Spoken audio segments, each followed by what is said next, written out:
안녕하세요, 필리핀 승빈입니다. 이번 영상에서는 제가 필리핀 생활 8년 동안 하면서 겪어보았던 사업 및 직장 경험 공유 1편 영상으로 2015년부터 2016년까지 했었던 성인 웹툰 사업에 대한 경험을 여러분께 공유해 보려고 합니다. 저에 대해 궁금하시다면 저의 소개 영상을 카드로 남겨놓을 테니 한번 시청해 주시면 감사드리고, 나이도 30밖에 안 된 놈이 알아봐야 얼마나 알겠어 하시고 의문을 품으실 분들을 위해 간단히 말씀드리자면은, 2012년에 필리핀에 어학연수자 넘어왔다가 2013년에 집안이 쫄딱 망해서 비행기표 값도 없고 한국에 돌아갈 집도 없어서 정말 집도 절도 없는 미아 신세로 필리핀에 홀로 남겨져서 하루 벌어 하루 먹고 사는 생활을 줄곧 하고 있습니다. 때문에 살아남기 위해서라도 정말 많은 일을 해야만 했죠. 자세한 거는 저의 소개 영상을 참고 부탁드립니다. 아무튼 그러다 보니 우연히 연이 닿아서 이 A 사장님을 만나서 성인 웹툰 사업에도 뛰어들게 되었죠.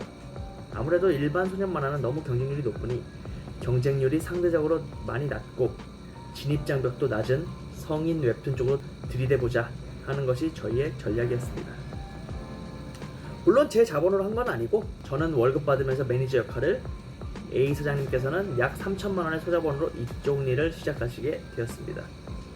저희 둘 다 성인 웹툰에 대해서 읽어만 봤지 이쪽 분야에 대한 전문 지식이 거의 없던 상태였고, 정말 맨 땅에 헤딩하는 식으로 한번 해보자 해서 하게 되었습니다. 사실 이 정도 규모의 소자본으로 필리핀에서 할 만한 일이 별로 없을 뿐더러 저희의 생각은 필리핀의 인건비가 싸니 인건비 따먹는 일을 해야 돈을 벌지 않겠느냐 하는 것이었죠. 저희의 계산으로 한국 만화가를 고용하면 못해도 300에서 500만원 선인데 필리핀 만화가는 그의 10분의 1인 30만원에서 50만원 선이면 고용을 하니 이건 뭐 그냥 연락에 대충 그려가지고 만화업체에 납품만 하면은 뷰가 얼마 안 되더라도 다다익선으로 돈을 벌 것이다 라는 것이 저의 단순한 계산이었습니다. 아마 제 생각에는 이렇게 생각하시고 필리핀에 들이대시는 분도 많을 것으로 사료되니 제가 지금부터 말씀드릴 저의 필리핀 사업 경험이 여러분께 도움이 되면 좋겠습니다. 아무튼 그래서 이 당시가 2015년인데 쾌전 티목에 있는 커피숍에서 사장님과 함께 주 1회씩 만나면서 서로 아이디어를 의논하다가 2015년 말에 드디어 칼을 뽑았으면은 뭐라도 한번 썰자 라는 마음으로 일단 성인 웹툰을 한번 만들어 보기로 착수합니다. 장편은 저희가 아직 만들 수 있는 단계가 아니니 성인 웹툰 썰 위주의 단편으로 여러 개 제작하기로 합의를 보았죠. 그래서 제가 아는 인맥, 사장님 아는 인맥 이런 걸 총동원해서 필리핀 만화가들도 섭외하고 마닐라 만달루용 쪽의 콘도라나 렌트해서 서로 합숙하기에 이릅니다. 처음에 같이 시작한 만화가들은 한 총 2명 정도 되었고, 사장님은 가정이 있으시니 보니빠시오 집에서 출퇴근하시고 제가 이 만화가들과 합숙하면서 서로 으쌰으쌰했죠. 그래서 처음에는 명수가 얼마 안 되고 서로 합숙하니 문제가 별로 안 돼 보였습니다. 그러나 한 달 정도가 지나자 슬슬 문제가 벌어지기 시작하죠. 바로 필리핀 사람들의 자존심이 문제였죠. 일단 이 사람들은 평생 만화에 몰두하면서 만화를 사랑하는 사람들인데 매니저였던 저는 만화에 대한 전문 지식도 별로 없으니 이 필리핀인들이 저를 무시하기 시작합니다. 어쩔 수 없는 상황이죠. 만화가들이 저한테 포토샵을 가르치고 있었던 단계이니 제가 얼마나 한심해 보였겠습니까? 허나 이러한 상황은 제가 사장님과 제가 의논을 해서, 얘들아, 너희가 그리는 만화는 한국 성인 웹툰이고 이거는 미스터 한이 한국말로 써서 너희에게 대본을 줄 수밖에 없는 상황이다. 미스터 한이 만드는 프레임 구도가 마음에 안 든다면은 그거를 얘기해서 수정하는 방향으로 가야지 턱대고 무시하면 안 된다 하게 돼서 허심탄회하게 속 터놓고 얘기하면서 서로에 대한 갈등은 이제 벗어내었습니다. 이렇게 얘기하고 나니 필리핀 직원들도 미안하다고 사과하면서 그 다음부터는 오히려 작업 속도에 진전이 있었고 저도 만화 쪽에 대해서 공부를 더 많이 하게 되었죠. 그렇게 또 한두 달이 지나고 이번엔 두 번째 문제가 발생합니다. 바로 필리핀인들이 너무 방 안에 갇혀있다 보니 못 견뎌하며 정상적인 일을 하고 싶어 했죠. 여기서 말하는 정상적인 일이란 사무실을 구해놓고 목에 회사 명찰 달고 SEC와 BIR이 정상적으로 처리된 법인 회사에서 일하는 것입니다. 점심시간에 회사 명찰 달고 스타벅스에서 커피 한잔하며 페이스북에 일상 공유하고 싶어하는 뭐 그런 걸 원한다고 하는 느낌이라고 설명하면 될까요? 이 당시에 저희랑 같이 일하던 만화가들은 총 5명 정도 되었죠. 그런데 아직까지는 저희가 수익 구조를 만들어 놓은 상태가 아니었기 때문에 사무실을 구하고 법인을 등록해야 되는 절차는 굉장히 부담이 될 수밖에 없었습니다. 아무래도 사무실도 작은 거 못해도 매월 100에서 150만 원 하고 그 밖에 법인 등록비도 일단 1000만 원 이상은 깨지는 작업이다 보니까요. 그래서 수익 구조가 발생할 때까지 조금만 기다려주면 안 되겠느냐 사정사정을 해봤지만 필리핀 직원들은 막무가내였습니다. 노동청에 고소하겠다는 말까지 나왔으니까요. 물론 저희가 수입이 없었고 인건비는 꼬박꼬박 줬기 때문에 고소를 하더라도 별일이야 없었겠지만 말이죠. 허나 그 당시에는 제가 경력이 부족해서 이러한 사실을 몰랐고 저희 사장님도 이쪽 분야에는 문외한이신지라 고소한다는 말에 쫄아서 당장 사무실을 얻어서 나갑니다. 그냥 뭐 잘라버리면 되지 않아?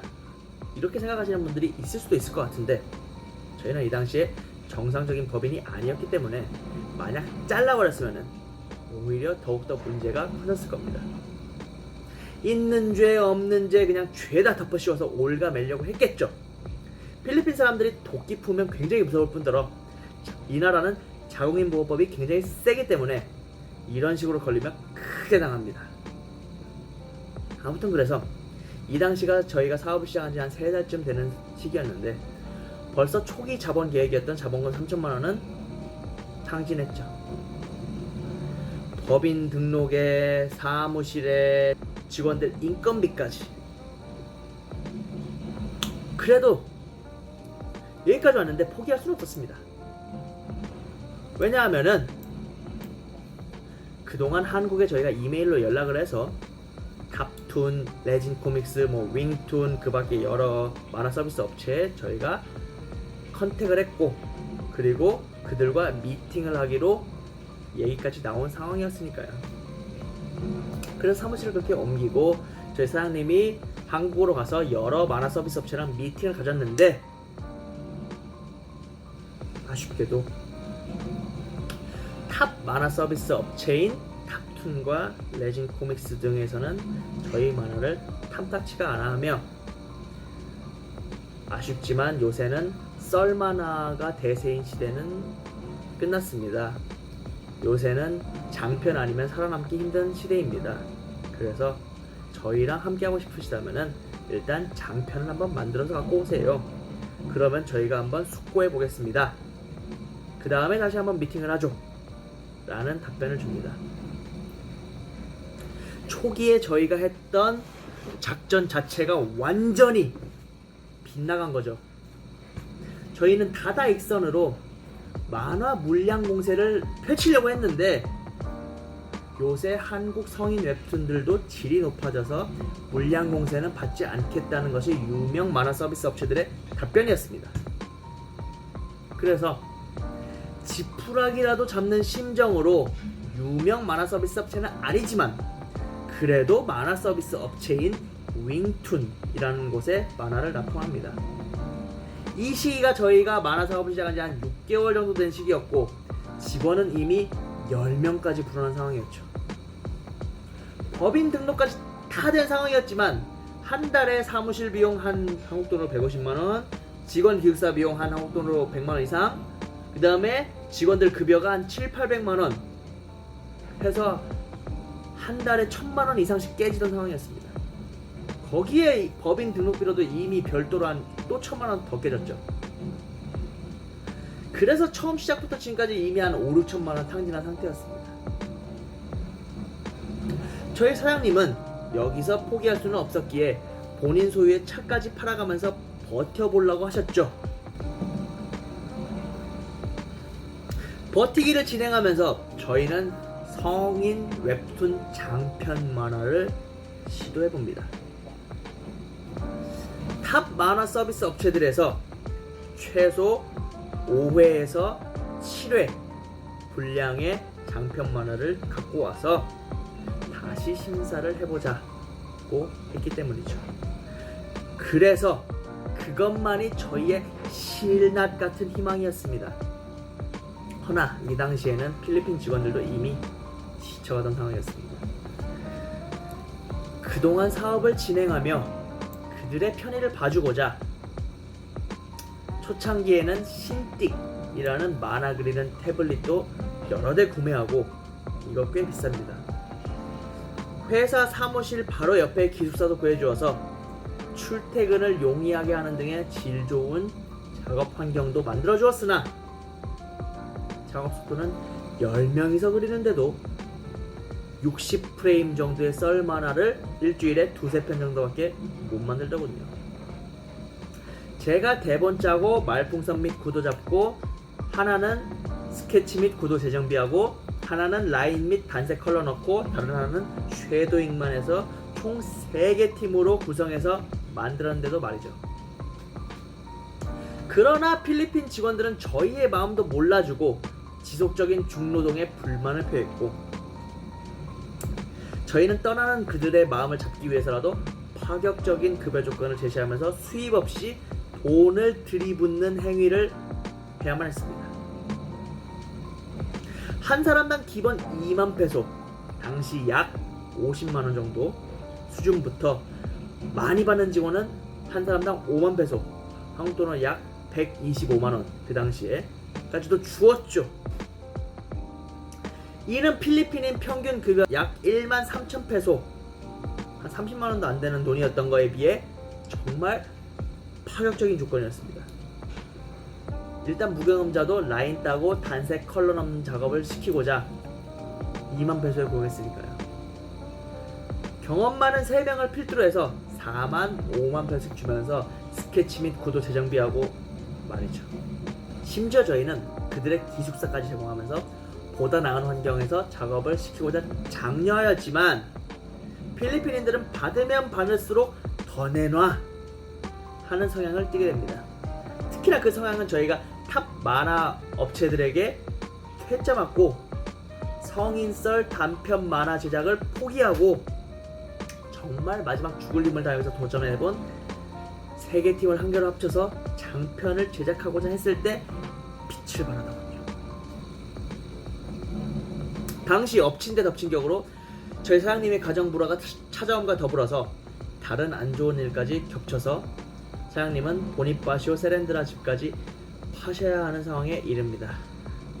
보니파시오 세렌드라는 필리핀에서 최고 갑부들이 사는 집인데, 그런 곳에 사시던 분이 사업 실패로 차도 팔고 집도 팔고 가정 불화는 거듭되고 하는 상황이 벌어지고 있었던 것이죠. 그러던 와중에 필리핀인들은 우리 장편 만들고 있으니까 급여 및 복지를 좀 올려달라 라는 말도 안 되는 요구나 하고 있었죠. 이미 자기들이 받는 급여가 다른 데 비해서 월등히 높은데도 불구하고 그들의 논리는 우리는 프로페셔널 만화가이기 때문에 이 정도 대우는 당연한 거다 라는 논리를 피며, 우리 일반 필리핀 애들이랑은 우리는 질적으로 차원이 달라 이러면서 역설을 합니다. 물론 틀린 말은 아니에요. 한국에서 용접공이나 전문 직종들이 돈을 잘 벌듯이 이들도 따지고 보면은 전문직이기 때문에 대우받는 게 당연한 거죠. 그러나 문제는 저희 사장님이 썰 단편 만화의 실패로 약 6개월치 만화 작업한 것들이 거의 다 수익이 나지 않는 상황이었습니다. 그런 상황에서 집도 팔아가면서 장편을 만들어서 다시 한번 재기를 꿈꾸던 이 와중에 필리핀 직원들이 이러고 나서더니 정이 뚝 떨어지시는 거죠. 정이 뚝 떨어지고 사기 또한 뚝 떨어지고, 그렇게 한두 달 정도 더 만들어 보았으나 10명이서 달라붙어도 한 달에 2편 정도 나오는 장편 속도였습니다. 저희가 6-7편 정도를 더 만들어서 탑 서비스 만화 업체들에게 심사를 받아봐야 하는 상황에서 심사를 받아도 저희가 붙을지 안 붙을지조차 모르던 그런 상황이었죠. 그런 상황에서 그들은 타들어가는 사장성은 모르는지 출퇴근 시간 꼬박꼬박 지켜가면서 밥 시간 되면 칼같이 그냥 밥 먹으러 가고, 일할 때 되면 천천히 그냥 귀에다 이어폰 딱 꼽고 느긋느긋하게 일하는 근면성실함을 보여주십니다. 답이 없는 상황이었죠. 그리고 2016년 중순쯤에 저한테 이제 사장님이 승빈씨 이제 그만합시다. 할 만큼 해본 것 같네요 라고 하시며 약 1억 가까이 손해를 보신 후 만화 사업에서 철수합니다. 한 5편 정도 열심히 만들어 놓은 장편은 만화 업체에 납품해보지도 않고 그대로 접으셨죠. 가정불화에 필리핀인들의 불성실한 태도에 집까지 팔아가면서 버티던 상황이시라 더 이상 버티시기는 힘드셨을 겁니다. 정리하자면, 첫째로 저희의 처음 계산이었던 필리핀의 인건비가 싸니 인건비를 따먹는 일을 해야 한다는 전략은 만화 사업 자체가 전문적인 기술을 요하는 사업이기 때문에 직원들 자체가 요구하는 인건비가 상대적으로 세서 인건비를 따먹는 일이 될 수가 없었죠. 둘째로 필리핀인들의 자존심이 세고 보여주고 싶어하는 허영심이 굉장히 센데, 이런 거를 파악도 못하고 저희는 뭣도 모르고 이들과 함께 콘도에서 합숙 생활을 하면서 사업을 한번 잘 진행하고자 했다가 필리핀인들에게 뭐 신고하네 어쩌네 된통 당하고 난 이후에서야 사업자 등록증을 정식적으로 받고 사무실까지 이전하게 되었죠. 즉 여러분이 사업을 하신다면은 한마디만 제가 드리자면은 절대로 필리핀인들을 데리고 사업자 등록증 없이 하시면 큰일 납니다. 뭐 수입이 없었으니 면밀히 따지면 저희는 불법이 아니었지만 혹시라도 그 당시에 수입이 발생되었으면은 정말 저희도 어떻게 될지 몰랐던 상황이었죠. 아마 노동청에 들락날락하면서 조서 썼어야 됐을 것 같습니다. 반드시 필리핀에서 사업하실 때 정식 사업자 등록증 및 사무실 어디서 하셔야 됩니다. 셋째로 제가 생각할 때 필리핀에서 소자본으로 시작할 수 있는 일을 찾으셨다고 하더라도 반드시 심사숙고하시고 본인이 생각하신 자본의 최소 2~3배는 준비하셔서 1년 정도는 소득 없이도 버틸 수 있는 상태를 만들고 시작하시는 것이 좋을 것 같습니다. 필리핀에서 사업하는 게 생각보다 쉽지 않습니다. 제 경험으로는 외국인인 저희는 법의 보호도 굉장히 한정적으로 받을 뿐더러 필리핀이란 나라 자체가 자국민 보호법도 굉장히 세기 때문에 필리핀인들이 마음먹고 꼬투리 잡아서 돈 달라는 식으로 들이대면은 돈이 빠질 수밖에 없는 구조로 되어 있죠. 그래서 반드시 꼬투리 잡힐 일이 없게끔 필리핀 노동법 및 사업 관련 법들을 잘 살펴보시고 법의 테두리 안에서 진행하시는 것이 좋을 것 같습니다. 그럼 시청해주셔서 감사드리고 영상이 괜찮으셨다면 구독 및 좋아요를 한번 눌러주시면 제가 차후에 제 경험 공유 영상을 더욱더 많이 만들 수 있는 좋은 밑거름이 됩니다. 영상 시청 시간은 되게 높은데 구독도를 안 눌러주세요 다들. 하고 지금 굉장히 힘듭니다. 한 번만 눌러주십시오. 사실 이거 말고도 저는 정말 필리핀에서 여러가지 경험이 많으니까 여러분께 최대한 많이 공유하려고 노력을 하겠습니다. 공유할 수 있도록 정말 힘을 좀 보태주세요. 감사합니다. 오늘도 좋은 하루 되시고 필리핀 생활을 하시거나 꿈꾸시는 분들 모두 번창하세요. 감사합니다.